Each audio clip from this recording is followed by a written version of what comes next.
You keep your eye on the lights on the board. These lights correspond to what foot is putting pressure on at a certain time. So you can do something like this. You can put one left foot on the side. Now you see only one light is lit. That means my right foot is the only one on the gas that can control it. You can, it's basically to start a little tricks like this. You can start going forward with it.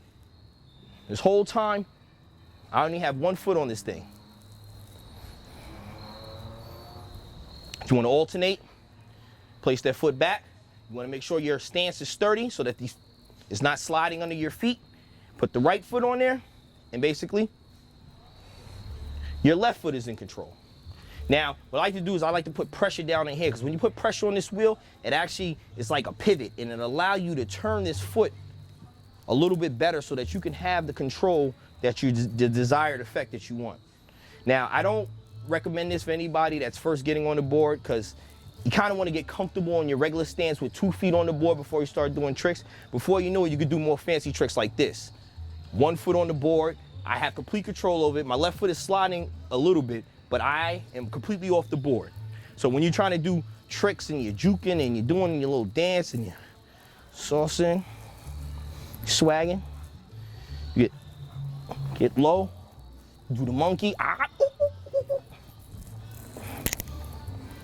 My feet are completely parallel, so I have complete control of this thing.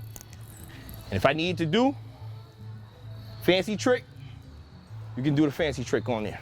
You just follow these simple directions, you should be good. Another thing that I like to put emphasis on, if you can emphasize on my feet, is that I like to have my feet spaced out. Now, I've heard on the internet, some people recommend that you can have your feet, either your toes pointing like this, but I don't really like this because it's kind of stagnant when it comes to making the easy turns and the transitions, especially if you want to do a jerk move like this and then stop.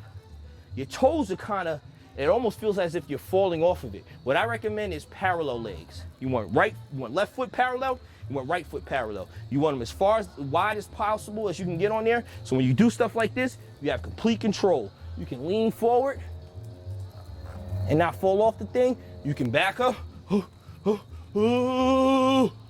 And I have complete control based on my foot stance.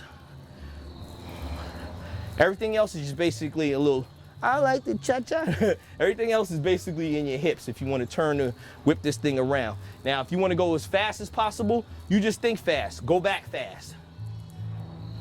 Go forward fast. Superman, I'm coming at you. Right into the frame, Mean Gene. So, you know, that's basically the tutorial on how to ride the Swagway. You know, I hope everybody rides this thing safe and has as much fun as I had. Swag on.